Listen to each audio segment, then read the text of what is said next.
You're someone with a vision for your practice, for your side hustle, and for your personal journey. But when it comes to establishing your path on how to get to where you want to be with your practice, things get a little messy. You're also someone who'd prefer to go in person instead of to groups and listening to everyone else's story. To me, it sounds like you could benefit from one on one consulting with our experienced practice of the practice consultants. From $5.95 a month and up, you can work with a consultant that will give you more direction and practical, tried and tested tips matched to you and your goals. For more information, visit practiceofthepractice.com/apply. Again, that's practiceofthepractice.com/apply.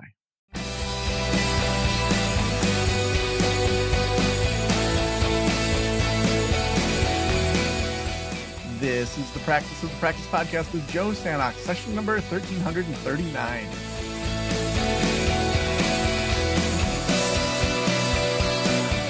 I'm Joe Sanok, your host, and welcome to the Practice of the Practice podcast, where we help you build a thriving private practice that you absolutely love. We want you to thrive. We want you to understand how to run a good practice, have good connections and positive social and behavior changes with your staff. But then we also want you to love it. We want you to serve the clients you want to serve, have the impact you want on your community, and that your private practice, you show up whenever you're there and say, oh my gosh, I can't believe I created this.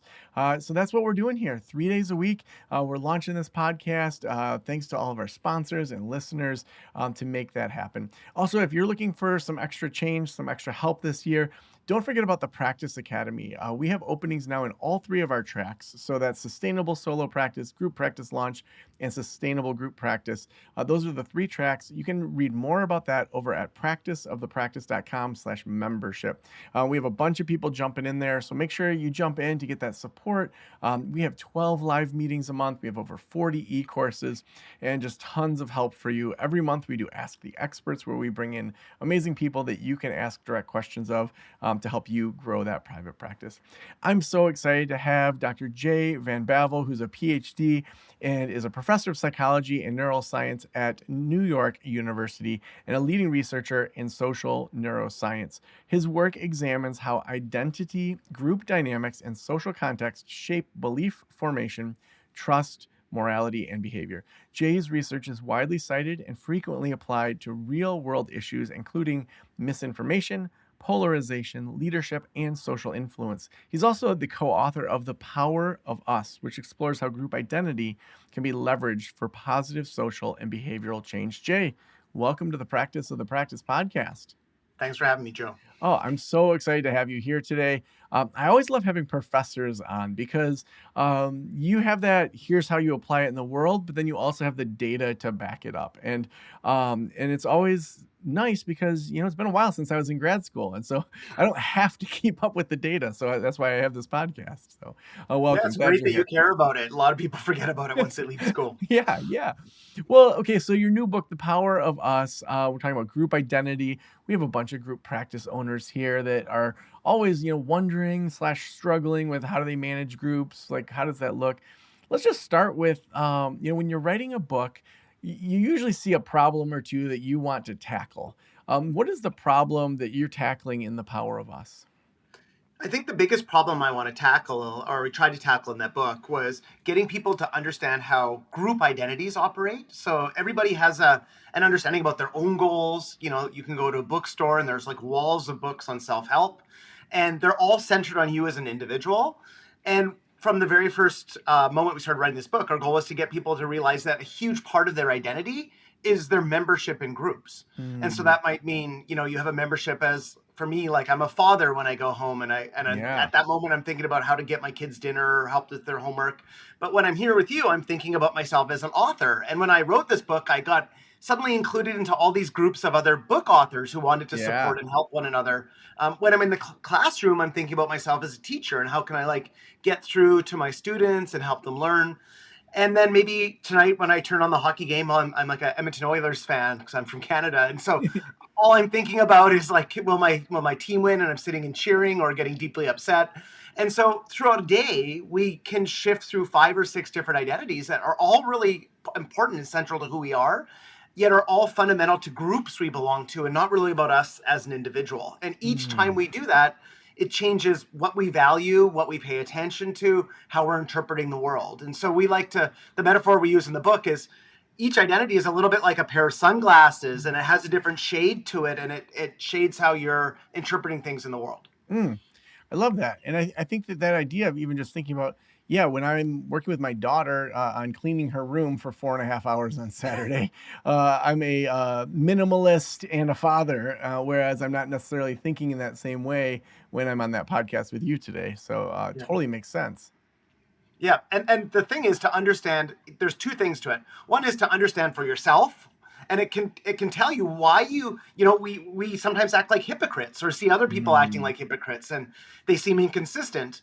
And the way we think about that is just that you have different identities that are activated in different situations, and you could be like a screaming soccer mom at a game with like a really worked up, and that you can be like a very mild mannered member of your local book club when you're with them. And so Yeah. you have these entirely different personalities that can get unleashed.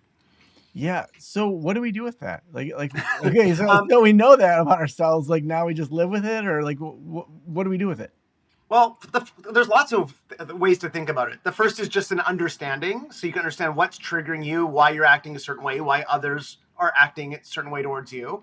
The second thing is you can think about activating certain identities in people. So, for example, like when I meet a person at like a conference and at like a wine and cheese event, I'm trying to figure out what identities do we share in common. Are we from the same country? Did we both go to the same university at some point?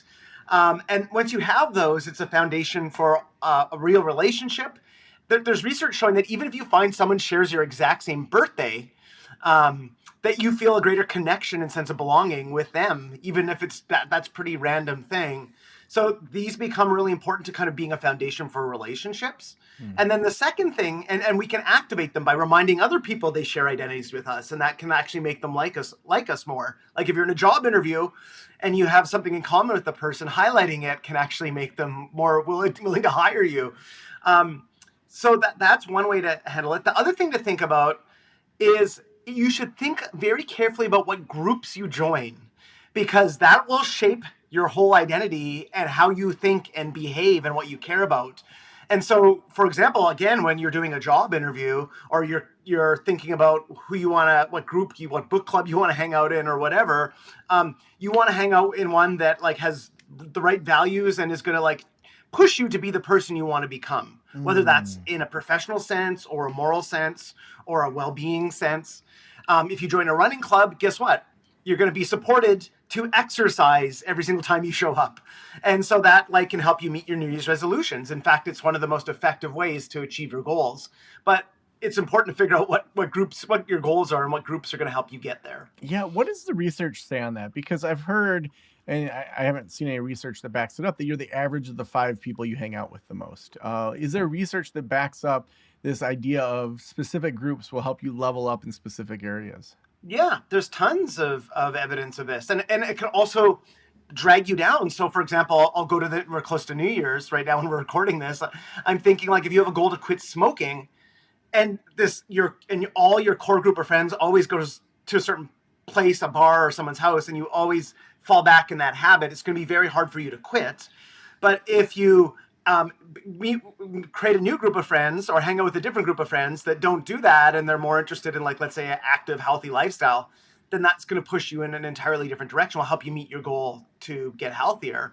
So that's why like being very thoughtful about who are those core groups or core people that you hang out with, because if it's the right people, they'll bring out the best in you in all these different ways. Or if it brings out your dark side, then it's going to do that to you. So you have to be very thoughtful about how am I acting around different groups, different friends, and is that helping me be the best person I can be, or is that pulling me away from the person I want to be? Yeah, yeah. Now, when you think about what you discovered in the book, what from that applies most directly to counselors and therapists that are running group practices? Yeah, there's lots of dimensions of it. One is if you have a group practice, so there can be two dimensions. One is you have a practice with a staff and coworkers, and you want to create a really great sense of shared identity and purpose. that you have to think about the principles we talk about in our book, creating healthy norms, creating a sense of psychological safety so people can speak up and improve the group, make good group decisions. If people feel a sense of identity with their work, they're far more likely to stay there and not quit or leave, so you won't have retention problems. And so that's really critical because often your best staff are the ones with outside offers. You want to keep those people. If you have a great culture and they feel really identified with the group, they're far more likely to stay. So there's lots of benefits from a leadership and organizational perspective. The other one is relationships with clients. You can help them understand these issues and how their identities are maybe getting in the way sometimes of their goals. And the other one is like you can actually create a sense of shared connection if you highlight shared identities. So there's lots of ways in which this is playing out all the time in the workplace and people with private practice. Mm. Now, when you think about kind of some of the other things you study and the overlap of group identity, one thing we've talked about with a lot of different guests is just the idea of there being very clear norms that people have to go along with within their groups. And sometimes not wanting to, but then they're a part of the local Democrats, the local Republicans, even non-political groups. How do you think through things like misinformation and how we take in information? How does that fit into kind of the group dynamic side of things? Yeah. So first of all, when you're part of a group, once you identify with a group, your goal is to fit in and be a good group member. So that's usually what gets triggered the moment you're part of a group. And so that means you're going to look around to what other group members are doing and what leaders are rewarding, and you're going to try to do that thing. So that's going to affect your behavior. And it's often not even something you're thinking deeply about. It's kind of you're paying attention to things spontaneously, and those are triggering your behaviors in different ways. And so from a political perspective, that might mean if your neighbors, there's research showing if you learn that neighbors, people like you are voting, you're more likely to go and vote. So that can make you civically engaged and somebody who suddenly cares about the democratic process, and maybe you are more likely to volunteer and help get other people to the polls. And so that can be something that changes you. And I would argue that's a positive thing. The more people we vote, the more our democracy is going to work. But it can also lead to bad things. So if people from a group you're part of start sharing misinformation, you're more likely to believe it and spread it yourself. And so, for example, I've run studies with Democrats and Republicans. They're equally likely to believe misinformation when they're presented with it. So we create misinformation, and they're equally likely to believe misinformation if it makes them feel good about their party. But in our study, we found Republicans were more willing to share it. And partly that's because the Republican leaders are more likely to share misinformation. And so these types of things are triggering a signal to you that it's acceptable to share it, even if on average you don't believe something. And that's actually how norms work. Norms can get you to do something even if you're not convinced it's a good idea because you're trying to fit in. Mm-hmm. I show this video in my class. It's one of my favorites. It's from Candid Camera in the 1960s. And they ran these little experiments in New York City where they had people go into an elevator, and then you walk in, they show guys like walking into an elevator, and everybody in the elevator is facing the back of the elevator. And within a few seconds, the person will just turn around and face the back of the elevator, which they've never done before. They don't ask any questions. They probably think it's dumb. They look kind of uncomfortable, but they're just doing what everybody else around them is doing. There's other funny studies in New York City from around the same era where Stanley Milgram, the most famous researcher on conformity and obedience, he would just have a bunch of people pointing up and looking up in kind of towards the top of a building. And when pedestrians are walking by, they're way more likely just to stop and look up, even if nothing's there, because it's just fitting into the norm that everybody else is doing signals that there's something worth paying attention to. And so norms can be a really powerful predictor of our behavior in all kinds of contexts. Mm. Now, I know you talked about belonging. I know you've also talked about how fear and anger make people more vulnerable to misinformation. Can you talk about that? Yeah, so I've been studying also the dynamics of social media for the last decade.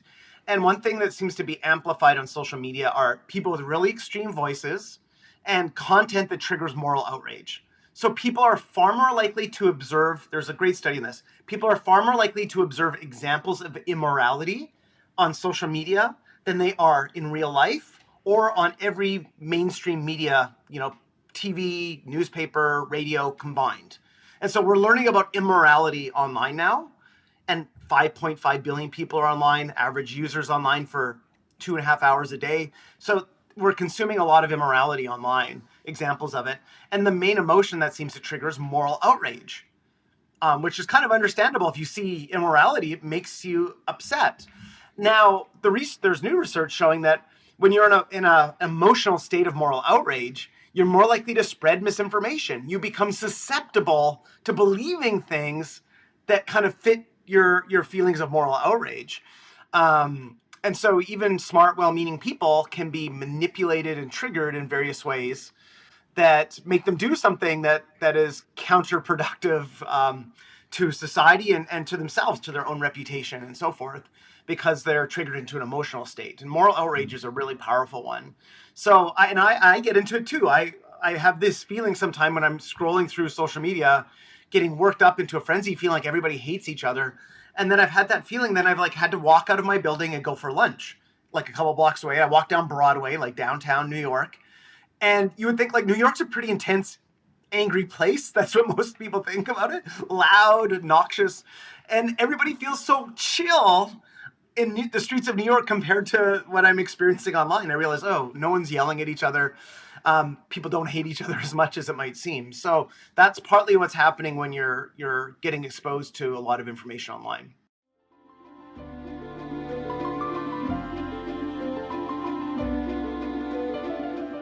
Listen, I didn't take insurance in my counseling practice because I had no idea how to handle it. The process of accepting insurance outside of a group practice can be tough, but most people looking for mental health care want to use their benefits to pay for sessions. If you're like me and you feel a little scared about taking insurance, or you just want to make it easier on yourself, and you're interested in seeing clients through insurance, Alma can help. They make it easy to get credentialed with major insurance plans at enhanced reimbursement rates. They also handle all the paperwork, from eligibility checks to claim submission and guaranteed payment within 2 weeks. Plus, when you join Alma, you'll get access to time-saving tools for intake, scheduling, treatment plans, progress notes, and more in their included platform.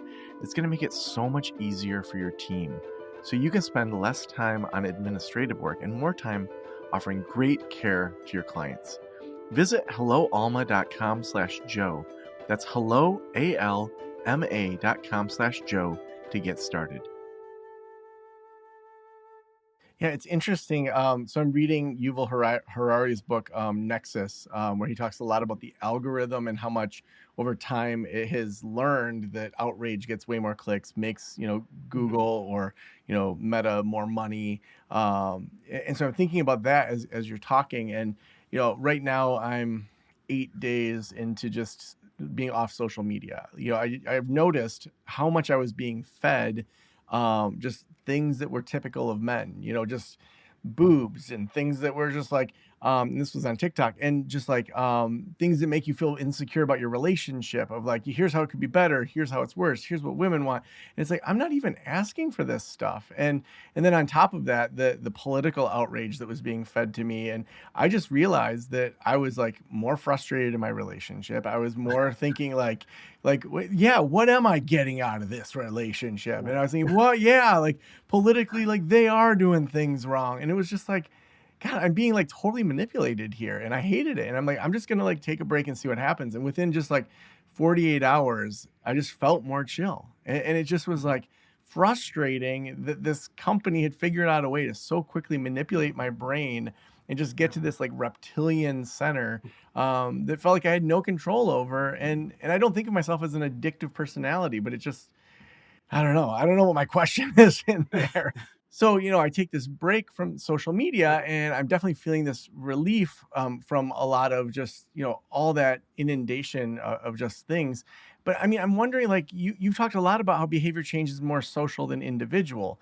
And so it's like, I'm taking this personal accountability for what I want to put into my brain and experimenting with that. But like, from a broader societal standpoint, or even just like the groups that I'm in, like, how does that individual choice fit with, the societal differences and changes happens more in a group than just me deciding to recycle, or me just deciding to get off TikTok for a while? Yeah, well, there's so many things I can say to it. I'll try to say a few things. First of Yeah. all, I That was a messy question. I'll just tell you that. yeah, so I teach introduction to psychology, 300 to 400 students at NYU, and one of the things I challenge them to do each semester is take a 24-hour detox of social media and then report how it feels. And people report all kinds of things. They sleep better, they feel a little more calm, less anxious. Sometimes they feel a little bit of FOMO. So the research on it shows it's actually really hard to log off just yourself. That takes a lot of self-control, but also you worry about lost social connections. That's one of the things social media does. So it really is more helpful if you can get other people in your community to log off too, and then hang out in the real world. That is Mm. the part that gets super rewarding. The other piece is that, like you said, the algorithm starts showing you things that are triggering your emotions. They're often appealing to your base primitive instincts, but they're also making you feel conflict, gender conflict. Um, and so I like to think the way the algorithm works, it's useful for people to understand, is imagine you're driving down a highway and you see a car accident. You're going to stop and look at it, that, rubbernecking. Now, imagine if someone was tracking all the rubbernecking and thinking, oh, everybody wants more car accidents. So all the way down the road, I'm going to make it way more Mm. dangerous so way more car accidents happen because that's what seems what people are paying attention to. Now, that's how social media works. That's how TikTok's algorithm works. It's just tracking what you're paying attention to. And it doesn't necessarily mean it's something you like. It often is just designed, can be something that triggers your outrage or surprise. But as long as it grabs your attention, they're going to feed you more and more and more of it because that's how they make their money. And that's how they keep you hooked online for more and more hours each day. And that can be really unhealthy for us. And when we study this, what people want to see and what they want going viral on social media, it's pretty much the opposite of what they think is going viral on social media. They don't want to see the misinformation, the hostility, the negativity, the divisiveness. They want to see stuff that's educational and uplifting, but they can't help but look at the negative stuff because we're humans and that's part of our kind of base instincts, like you said, and then that's what the algorithms feed you more of. So that's just the problem with the design, and it's like they have way more data on us. It's getting more and more addictive because they always going to they have tons of psychologists and experts analyzing our data and figuring out what to do to manipulate us. So it's tough. It's like, and it's only going to get worse over time. People are spending more and more time on it. And yeah, I said 2.5 hours a day is how much the average user spends on it. That's 5.7 years of your life you're going to be spending staring at social media feed. And for young people, it's way Mm. worse. Some of them, it's 5, 6, 7 hours a day. So it works out to 10 hours or 10, 15 years of their life are just purely going to be spent paying attention to social media if that keeps up. So, and then on TikTok, to mental health issues, there was a new study showing that they see a lot of misinformation on TikTok, maybe more than other platforms, and especially information and misinformation about mental health. That's one of the main things that people are Mm. seeing on TikTok now. And so people have all kinds of misunderstandings, not only their own emotions and mental health being affected, but their understanding of mental health is being affected by people who are really not Mm. experts and are probably, it's leading people to misdiagnose their own wellness issues and so forth. So it is just a real mess. I think as a society, we need to think about how we're going to make it better. So Jay, you study this stuff all the time. You know the research, you've written books. Like, what does this look like in your personal life? Like, what decisions do you make, or what kind of things do you avoid personally? What habits do you have, routines that you have that help you live a better life than maybe you would have if you didn't do this research? Yeah, I will say that I used to be more positive about social media, and the more research I did and the more I read about it, the more I became skeptical that it's useful for us as a society and as individuals. But it doesn't mean we can't use it for good. So I do use social media to follow high quality content and accounts and people I trust and respect. And so I try to keep my news feed really like a good diet of brain food, right? I think of what you consume in your news feed of social media is like your information diet. It's what's shaping how your brain is developing and understanding the world. Just like you want a healthy diet of food each day to be healthy and stay out of the hospital and live a long life, have energy, you have to do the same thing for your brain food. So that's, I keep pay attention to my information diet, who I'm following on social media. The second thing is I try to share like educational, positive, uplifting content. And that content is, I could make content that would be outrageous and go viral, but I actually think that that's bad for people and misleading. So I made a conscious decision not to do that. I'd rather share uplifting, more accurate information, even if it's not as likely to generate clicks and likes and follows, because I've decided I don't care as much about that as I do having a reputation for sharing high quality information with people. So that's changed how I've used it. And I get in way less debates on social media. I almost never debate people because I've learned most of the people who are debating you in your comments score really high on what are called the dark triad of traits. They're higher on psychopathy, narcissism, and Machiavellianism. That's the type of people who often argue and troll you. So once I saw that study, I'm like, okay, I'm not going to argue with those people. That's like a trap and makes you really feel it quite negative, and you're not going to change their personality. So you also have to realize, like, the research has helped me realize who's posting and why. A lot of people posting the outrageous political content are from the very extremes. This is what our research has found. So they're not representative. Something like 10% of people share 97% of the posts about politics. And that 10%, that would be fine if they were kind of a representative sample of across the political spectrum, but they're not. They're almost always at the extremes. And so even what you're seeing about politics is not representative of what your party believes or what the other party believes, because it's just the extremes posting. And what another thing is, the people who post a lot about politics tend to be people who score high on status seeking. In other words, they're being aggressive to get clicks and followers and status. And so I also don't necessarily want to feed into that.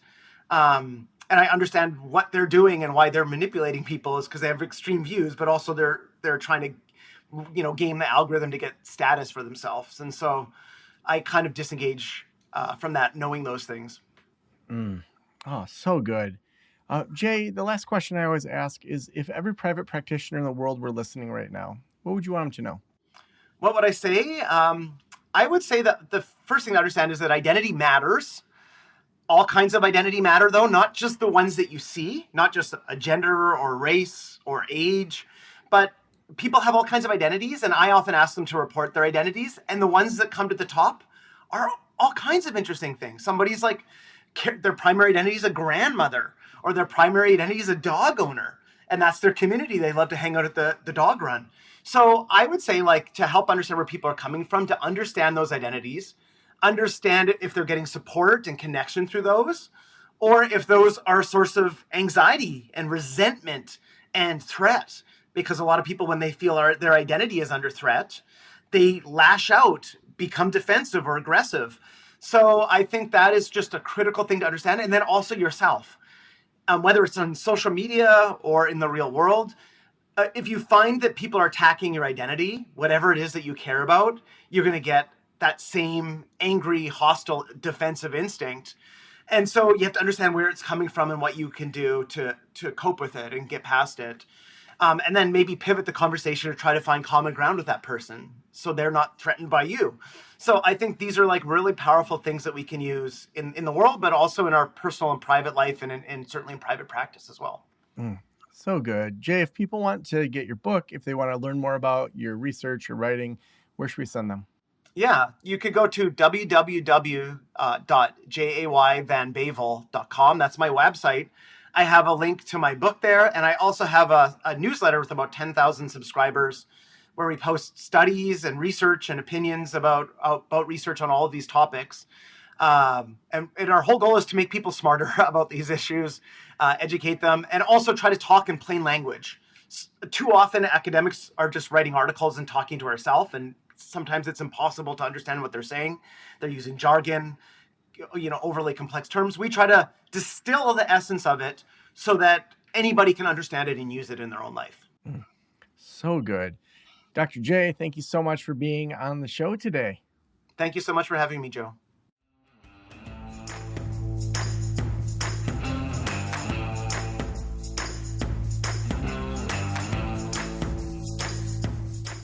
It shows like this that just make me so grateful for having a podcast. I mentioned at the beginning how oftentimes we don't keep up with the research. We don't keep up with what's happening. But even for me, as I'm reflecting on this show, thinking about my two daughters, they're 11 and 14, and we really try to limit screen time. They aren't on social media yet.